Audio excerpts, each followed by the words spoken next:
Hello and welcome to Self Talk. I'm your host, Rachel Astarte. Today I have as my guest Dr. Natalie Marr. She's a clinical psychologist who offers nationwide coaching and educational services through learntoloveyourstory.com. She has sat across the couch from clients for thousands of hours over the past 2 decades, helping her clients learn to love their stories.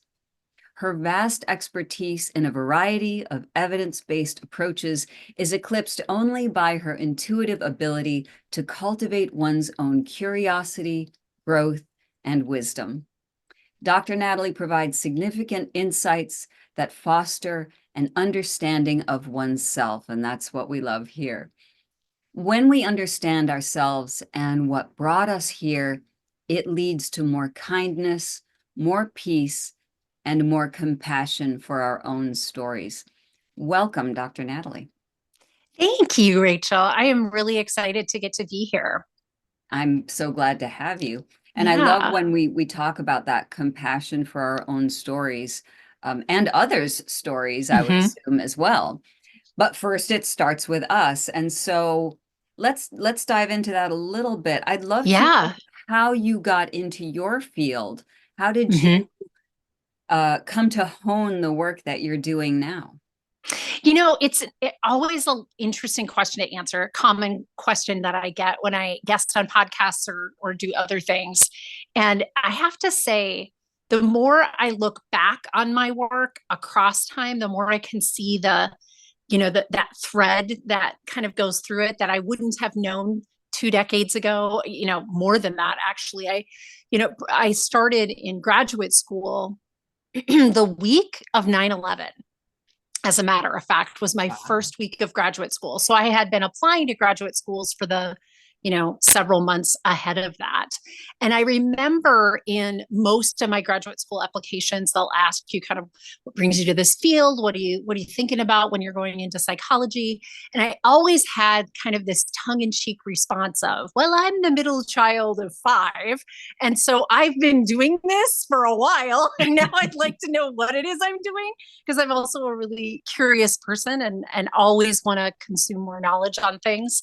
And that's still not untrue. It's been a facet of my life for a long time that I just am constantly curious about why we tick the way that we do, why we do what we do and we do it. And in particular, I grew up in a family that had alcoholism in it and had intergenerational trauma of alcoholism. Like, my dad was not the first alcoholic in his family, but he was the predominant alcoholic in my family, and my mom, the predominant codependent in my family. And growing up in a family of five kids, watching us all start to grow in literally five different directions was fascinating to me.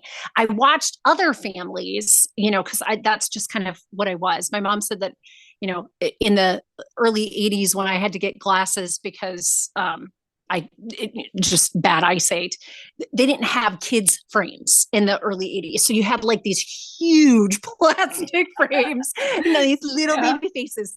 And she said, like, I just knew you were in the corner of the room like a little owl, just watching everything that was happening, Natalie.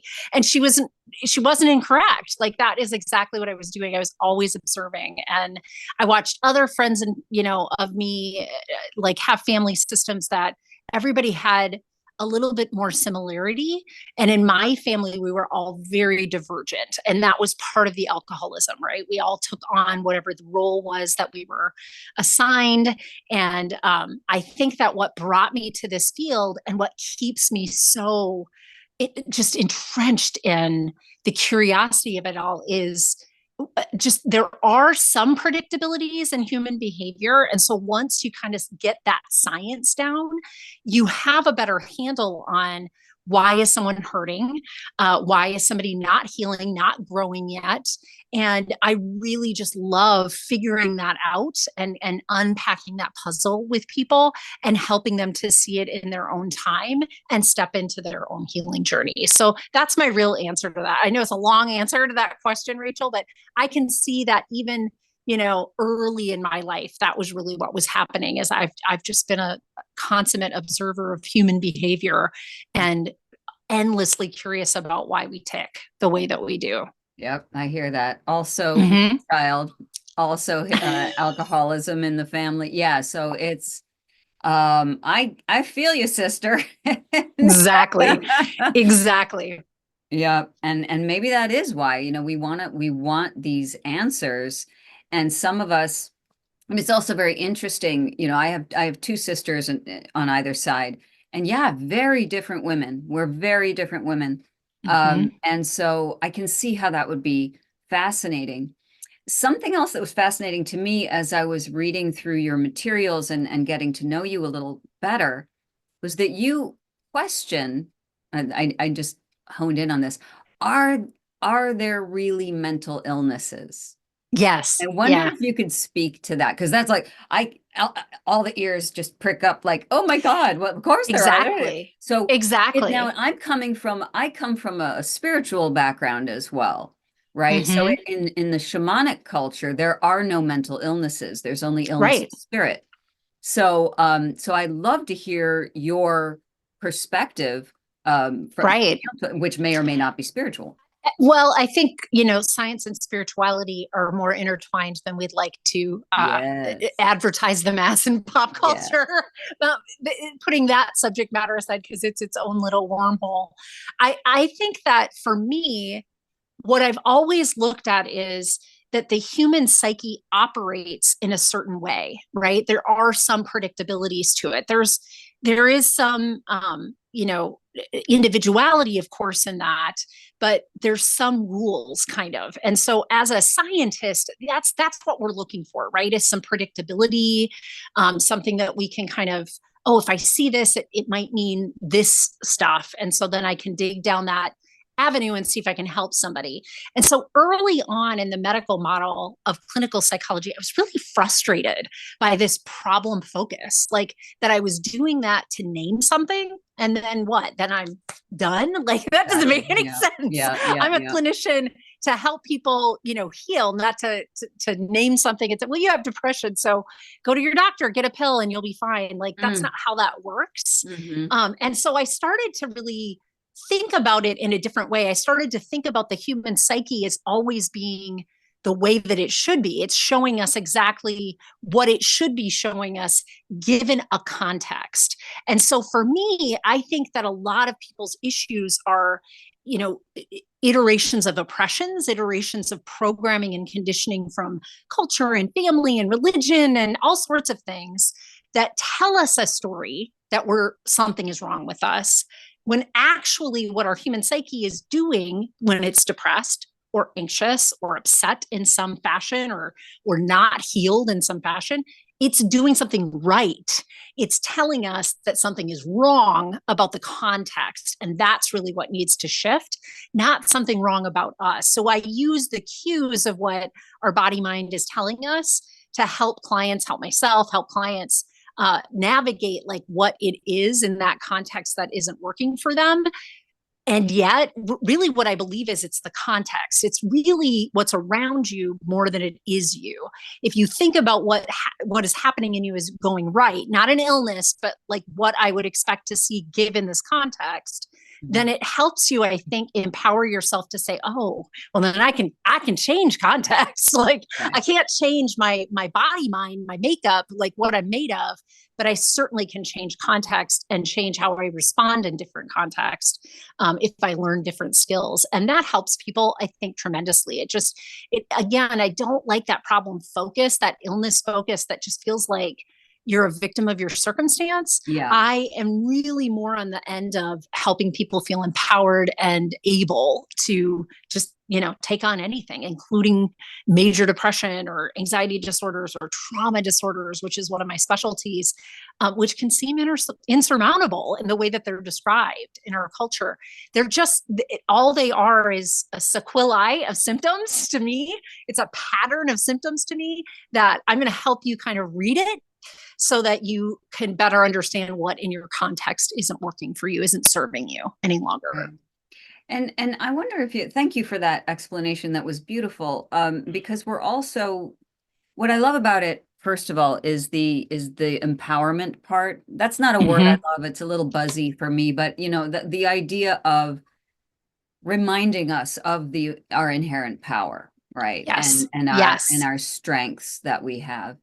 And but really this idea that there's a difference. There's a little bit of a bridge we have to cross between uh consciously understanding where, for example, our trauma came from and what our skill sets are, and Hmm. believing that we can take that bridge Yeah.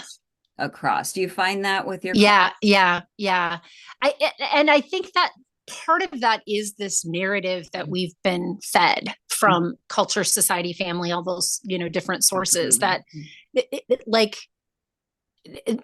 we're just so materialistic. Like, thank God Isaac Newton had a apple fall on his head, and we were able to kind of discover some of those more material based facts and physics and science.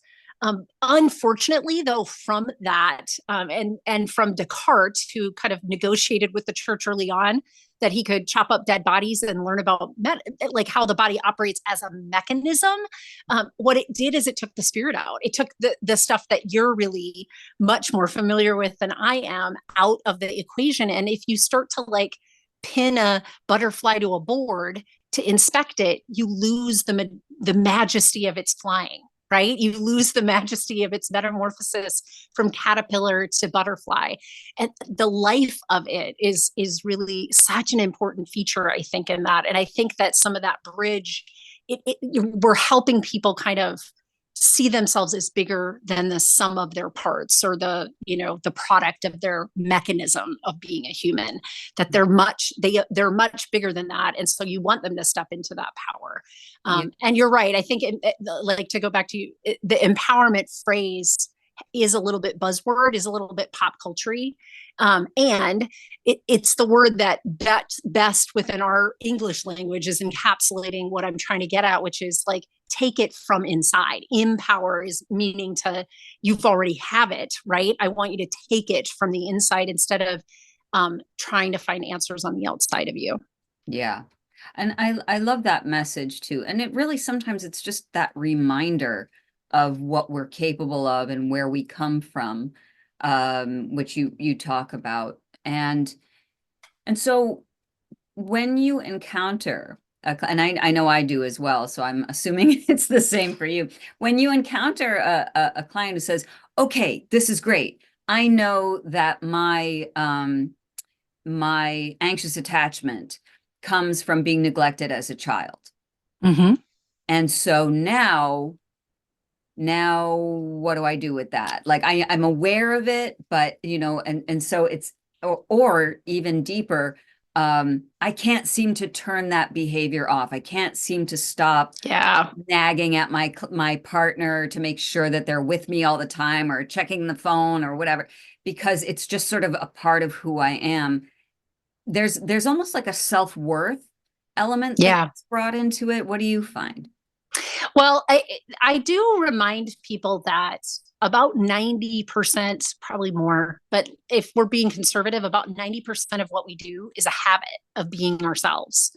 That our neural pathways have gotten into the habit of thinking of Rachel as this and thinking of Natalie as this. And so anxious attachment is a name that we apply to, again, a set of ways of being and interacting interpersonally in your relationships because of what you experienced in your early relationships, most often with your primary caregivers. And that becomes a habit. Like, that literally was the foundation that all other layers of what I learned to do and be in relationships was built upon. Yeah. So it's going to be near impossible to extricate that from how you think about relationships.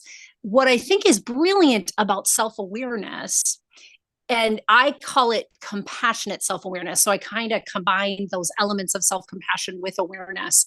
What I think is brilliant about it is it allows your observer self, your conscious awareness, to be online and watch yourself doing the thing instead of just being in it.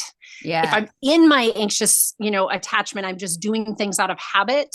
and I don't realize what I'm doing. But once I have awareness, I've kind of pushed myself back enough to see the back of my hands. And now I'm like, oh, so this is the habit of being me that I'm doing right now.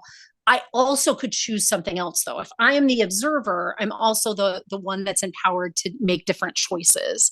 And that's what I think can be so brilliant about that self-awareness. It doesn't feel like a lot when you just name that for clients that are new to that concept. So it is something that we have to kind of, I think, really help hold the hand of a client through their journey with it until they really see the effects of the power of just naming and knowing this is not me. This is something that became a habit for me, but it isn't me at the core. Me at the core is the one that observes it all. So I might be able to choose differently at some point. Yeah, beautiful. I love that. And again, there's that power, like, oh, like burning new neural pathways of how to manage what we are habitually doing in our behaviors. So what is it? So I get this question a lot because I'm also a life coach and a therapist. And then what's the difference between the two? And Yeah. I think of a life coach more as a cheerleader, you could do it, and that's important. But a therapist, it really is more interested in the source of, and this is something that you focus on as well. And this, like, where are these feelings coming from? Yeah. Mm-hmm. So I wonder if you could speak to how does knowing our past help our present? I think knowing our past, this is true not just of individual humans, but of us collectively as well. I think knowing our past liberates us from the power of that past over us. So, again, going back to that idea of habit, we all get into habits. It's actually a function of the brain, is to, not wear us out thinking everything through every day, that once we kind of know something, we put it into a thing called procedural memory. We don't have to really be paying attention, and we can brush our teeth and drive our cars and walk and talk, right? So these, even our interpersonal relationships and how we act in them, has elements of that procedural memory. And so I think bringing awareness or consciousness to it, which is really what I'm thinking of when I'm thinking of awareness, it really liberates us from the power of that habit kind of taking over, and it puts us back in the driver's seat, right? So if you're feeling pain, especially when people come in, and honestly, this is counseling and coaching, but when people come in and start saying, like, I know better, but I can't seem to put it into play. That's my favorite thing, right? Because to me, that means, ooh, great, you've already got a good amount of awareness. So we're already, down the path that you need to go towards changing this. What we need to help you shift is those very, very, subtle moments when you're participating in habit instead of knowing that you're participating in habit. So for me, I think that's really what it is it's a liberation of sorts. The past is able to control us in lots of ways when it's just in our habit. But if we liberate ourselves from just doing it and can see it while we're doing it, then that puts us in a different place in our power. Right. And I deal a lot with people getting concerned about re-traumatizing themselves. And when we do what you're suggesting, which is so helpful, when we bring non-judgment to it, right? Non-judgment of ourselves and non-judgment of the situation, like, oh, I was so dumb in my 20s or whatever. That's not really helpful, So if we could say, that what I did then got me here, right? Mm-hmm. And that's even a little more of that empowerment, Yes. that's brought into it is, everything happened in order for us to learn the lessons we need to learn to get to where we are right now. So I That's right. love that, Mm-hmm. that interweaving of your past experience into where the present is for you. Yeah. Yeah. Well, the present is the only place that we have any room to do anything in, right? We only have the now. And yet the past does have kind of a real strong influence on the now if it's running in that habit procedural memory and we're not aware that we're doing it. Now, if it serves us, it's not a problem. It doesn't bother us when it's, it's a function like brushing your teeth and it's like, good, I'm glad I got in the habit of that and I never get out of the habit of that because it keeps good oral hygiene. It's not great when it's these anxious, insecure kind of behaviors where you're checking all the time. Is my partner looking at her phone? And why is she looking at her phone? And is he doing this? And why is he doing that? Because of that, like you were saying earlier, some neglect in your history led you to have this anxious attachment with all people now, because that's kind of the foundation that you built all of your how to be in a relationship skills upon. That's not going to serve you. So that we want to liberate you from, or at least bring it into your conscious awareness so you can choose. If you want to choose to still do that, do it. If it doesn't serve you, though, you might choose differently for yourself. Yeah, beautiful. Mm-hmm. And so let's narrow the focus a little bit. You also specialize in working with women in midlife, which is a bit of a specialty for me as well. Yep. I wonder if you could speak to what was it about working with middle-aged women that spoke to you, that called to you? Yeah, easy answer for me. This was because I've been through my own journey, right? And I think once healed, healers want to heal in those areas. That just makes the sense, right? Like I've not only lived it, I've journeyed into researching it at a very, very like minuscule level. I know all the ins and outs of it. So you've got expertise from me clinically, but you have expertise from me personally as well. So on my own journey of midlife crisis, and midlife crisis for women looks very different than buying a sports car and getting divorced and, starting a life off with some young man somewhere, which is kind of traditionally a very masculine version of the midlife crisis. Right. It's similar in that we want to reinvent ourselves in the middle of our life because we kind of hit a point where we're like, ooh, oh my gosh, I've invested all this time in this life and it's not doing anything for me. So we do want to reinvent ourselves. However, it looks a little bit different than what we traditionally would have been told a midlife crisis is supposed to look like. And I had a doozy of one. Like I had a knock at my door at 43 that my house was going into foreclosure. And I was not aware of the extent to where that had gone. And the upside of that story is I have been able to reinvent my life in a way that now I want to empower other women not to feel like something knocks on their door literally and catches them off guard. That just like, I'm a really smart person. How did that happen? And as I dug into it, it had a lot to do with the concepts that we're talking about today, that, things from my upbringing in an alcoholic family had really blocked me from looking at the negative that was happening in my relationship with my, second husband at the time, but second ex-husband as of today. And I just was like, yeah, I don't want that for me. I don't want that for me, but I don't want that for anybody. I don't want us ever to feel like, life could come knocking at our door and the whole, foundation of it could feel like it crumbles. And that's what happened. And I, very much feel in like called now to help other women in similar circumstances. Yeah. Beautiful. Mm-hmm. So for those who are listening, what are some of the ways that midlife crisis can show up? Now, you were literally called into this crisis. What are some other ways that women might recognize that they're having because again, mine was desire to buy a sports car. Legit crisis level it got to real fast.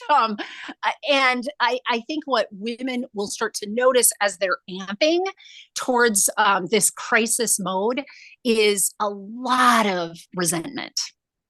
A lot of, they really don't like their lives. They might hate their lives, but they might not even be able to name that for themselves. So at the very least, there's just an endless line of disappointment and a lot of resentment because they've done everything right.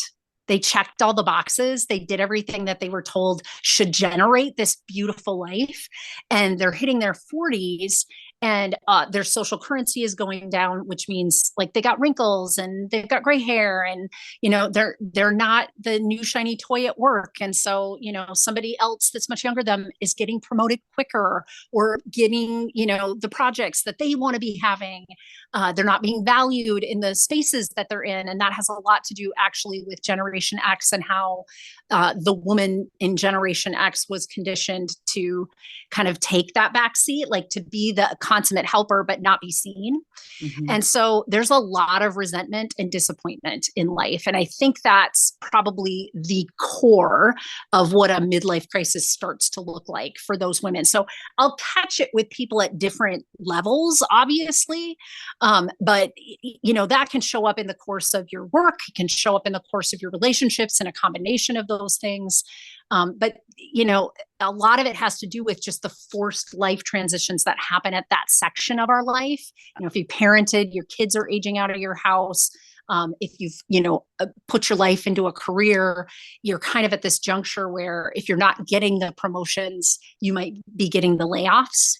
Yeah. And so, it's having to start all over. I've actually had a couple people on my podcast that was the kind of precipice for them in that midlife crisis. And so there certainly are those life transition pieces, but I think what I notice in women is just a lot of deep-seated anger. And sometimes that's directed at themselves, and sometimes that's directed at other people. Either they're really hyper self-critical, or a combination of self-critical and really irritated and resentful at different, like the boss that sucks, or the partner that isn't, living up to what their expectations are, or even the children that they parented really well. And what happens when you parent children well is they leave your house and go do their lives, right? Which and means you did a good job. Checking back in with you. And so when your whole life was about getting that feedback loop from them, that's the bottom drops out in a lot of ways for ways that you generate your self-worth. Right. And so what do women do with that resentment and that anger? Well, I really encourage them to let themselves have it. But I want them to have self-compassion about why they chose to check the boxes that they did, instead of beating themselves up about it, which is, it is a big piece of that. I want them to kind of see, no, this was about the programming and conditioning that you received. The non-judgment part of exactly. And so if you want to be angry, be angry. If you want to be resentful at the right place. It's the context and not the source. I want you to come back to the source to make new empowered decisions that better serve you, and start taking care of the source in a different way than you ever have before. And place the resentment where resentment, is due, which is in that outer context. But I also don't want you to live there, because blame is a useless task, really. I mean, naming something that this is the fault of, so that you can liberate yourself from it, that's a different thing. That's empowering. But blaming stays in that resentment, and that's not useful for you. Right. And that's the whole point, it sounds like, is what can we do with the now, as opposed to being stuck. So using the past in a more informative way. Right. And in a way that it becomes a resource rather than shackling you. Right. Yeah.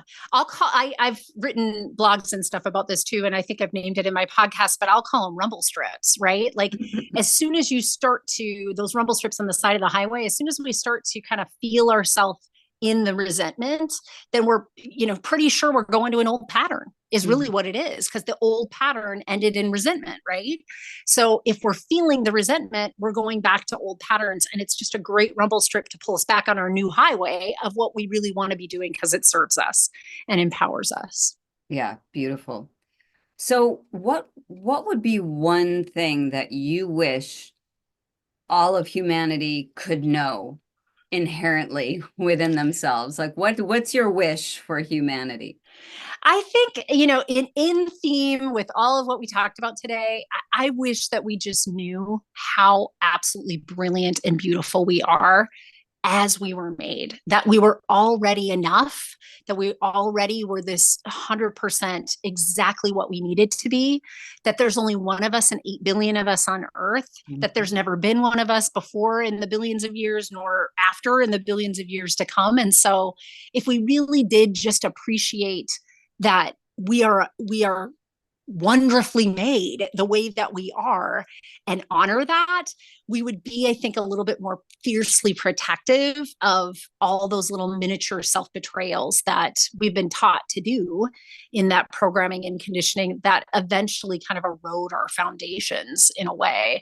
And if everybody could learn that, I think that we would just generate, like I say, in my bio, a little bit more compassion for their stories and other stories, really generates just a better world in general. Yeah, because we are all interconnected, and Mm-hmm. that's the science and spirituality, which we'll do. We'll have to talk about that We'll have another to do time. that at a different time, but yes, Yeah, yes. but that's one of my favorite subjects in the world, is that courtship between the two of science and Yeah. spirituality. Beautiful. I love that. Um, Dr. Natalie, how can people find you? Yes, the easiest way is at learntoloveyourstory.com. All of the links to my social media and such are on the website there. And if you've never seen the website, please come join and get a freebie. I have it right on the homepage, and it's all about this subject matter. It's about letting go of what other people think of you, essentially. And it's a free Great. miniature course with a video and a workbook, all there for you. So just sign up and get that freebie right away. Great. And I'm going to have all of these links in the show notes. Dr. Natalie Marr, thank you so much for being You're on so Self Talk. welcome. Yes.